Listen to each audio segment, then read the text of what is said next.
Good morning मेरे प्यारे student, कैसे हैं आप सभी। आशा करता हूँ सभी फिट होंगे। प्यारे बच्चों, इस वीडियो में हम लोग क्वेश्चन नंबर 7 सॉल्व करेंगे, एक्सरसाइज 9A का।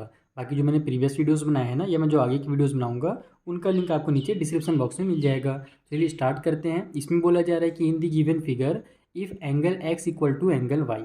ठीक है, यानी कि देखो यहाँ पर जो एक्स एंगल बन रहा है ना, और ये जो मेरा वाई बन रहा है, ये दोनों क्या है, आपस में इक्वल है। और साथ ही साथ मेरा जो ए बी और सी बी है, ये भी इक्वल है। ए बी कहाँ तक, तो देखो यहाँ से लेकर के यहाँ तक ए बी है, और यहाँ से लेकर के यहाँ तक हमारा सी बी है। तो ये दोनों भी आपस में इक्वल है। तो आपको प्रूव करना है कि जो मेरा ए ई होगा वो इक्वल होगा सी डी का। ए ई कौन सा, तो देखो ये वाली साइड, और सी डी ये वाली साइड। तो बहुत ही सिंपल है। अगर आप क्या करो कि ये वाला जो मेरा ट्रायंगल बन रहा है, ए बी ई जो मेरा ट्रायंगल बन रहा है, और इधर से मेरा सी बी डी जो मेरा ट्रायंगल है, ठीक है, अगर आप इन दोनों ट्रायंगल को क्या करो, आपस में कॉन्ग्रेंट प्रूफ कर दो। ठीक है, कौन सा, ए बी ई और ये सी डी बी, ये दोनों ट्रायंगल अगर आपस में कॉन्ग्रेंट हो जाएं तो उसके जो साइड होंगे, देखो इसका जो हमारा साइड है ये ए बी है, और इसका जो साइड हमारा ये है सी बी, तो ये दोनों ऑटोमेटिकली आपस में इक्वल प्रूफ हो जाएंगे हमारे सी पी सी टी से। तो मेन अपने को कॉन्ग्रेंट प्रूफ करना है। अब वो कैसे होगा, आइए मैं आपको कॉपी में समझा देता हूँ। तो देखो सबसे पहले आप इस तरीके से लिख लो कि एंगल ए ई बी और जो हमारा सी डी बी है, अपने को उसी को कॉन्ग्रेंट प्रूफ करना है। तो क्या क्या होगा, तो सबसे पहले तो देखो ये वाला जो हमारा एंगल नंबर बी है, ये इधर वाले ट्रायंगल के लिए भी है और ये सी डी बी के लिए भी है। यानी ये जो बी है ये दोनों ट्रायंगल में सेम है, कॉमन है। तो यहाँ पर आप लोग लिखो कि एंगल जो बी है वो इधर वाले एंगल के लिए भी बराबर है। क्यों बराबर है, क्योंकि दोनों में वो कॉमन एंगल है। ठीक है, दूसरा अपने को, तो हमारे पास एंगल मिल, हमारा जो साइड है वो अपने को पहले से ही दिया हुआ है कि जो मेरा ए बी है और जो मेरा ये सी बी है, ये दोनों आपस में, हमसे क्वेश्चन में शुरू में बोला गया था कि ये क्या है, इक्वल है। तो अभी हम लोग क्या देख रहे हैं कि एंगल हो जाएगा और साइड हो जाएगा। अगर मुझे एक एंगल और मिल जाए तो हम लोग एंगल एंगल और साइड वाला जो रूल है उसके तहत दोनों ट्रायंगल को आपस में कॉन्ग्रेंट प्रूव कर सकते हैं। तो यहाँ पर हम लोग कौन सा एंगल ले, तो हमको एंगल ये जो एक्स और वाई दिया हुआ है ना, इसका ही यूज़ करना है। हमसे बोला गया था ना कि एंगल एक्स और हमारा एंगल वाई हमारा क्या आपस में इक्वल है। तो अगर मैं इधर वाला ट्रायंगल ए ई बी में देखूँ, देखो ये वाले ट्रायंगल में अगर मैं देखूं तो मुझे इस तरफ का जो एंगल है ना, इसका अपने को ज़रूरत है, और अपने को बाहर वाला एंगल दिया हुआ है।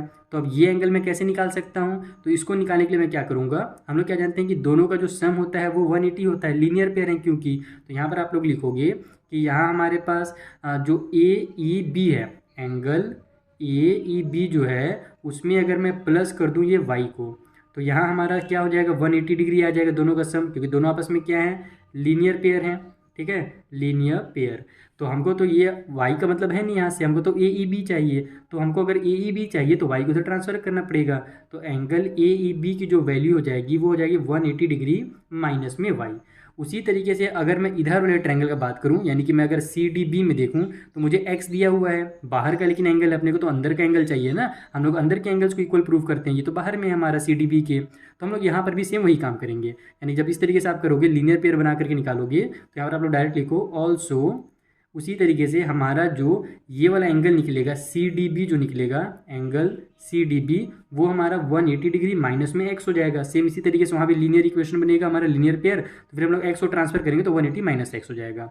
लेकिन हमको क्या है, गिवन है कि हमारा एक्स इक्वल टू वाई है। एक चीज़ हमें यहाँ पर क्वेश्चन में दिया हुआ है, बट यहाँ पर आप लिखो but X equal to Y, ये अपने को क्वेश्चन में साफ साफ बोला गया था। यानी कि यहाँ पर अगर मैं 180 माइनस वाई जो है, इसके बदले में मैं अगर चाहूँ तो इसको 180, सॉरी मतलब x जो है इसके बदले में मैं y लिख सकता हूँ। जैसे देखो 180 माइनस वाई यहाँ पर है, लेकिन यहाँ पर तो x आ गया, अलग हो गया।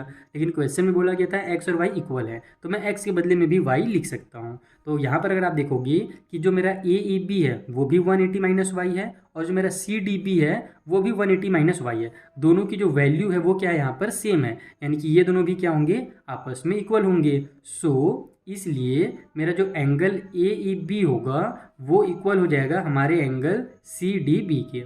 ठीक है, सॉरी सी डी बी का, क्योंकि राइट वाला अगर इक्वल है तो लेफ्ट वाला भी इक्वल हो जाएगा। ये अपने को दो चीज़ मिल गया। यानी कि हमने क्या किया, एक तो हमको कॉमन एंगल मिल गया था, दूसरा हमने यहाँ पर इसको प्रूव कर दिया कि ये दोनों आपस में क्या है, इक्वल है। ठीक है, यहाँ पर आप चाहो तो इक्वेशन 1 और इक्वेशन 2 भी कर सकते हो।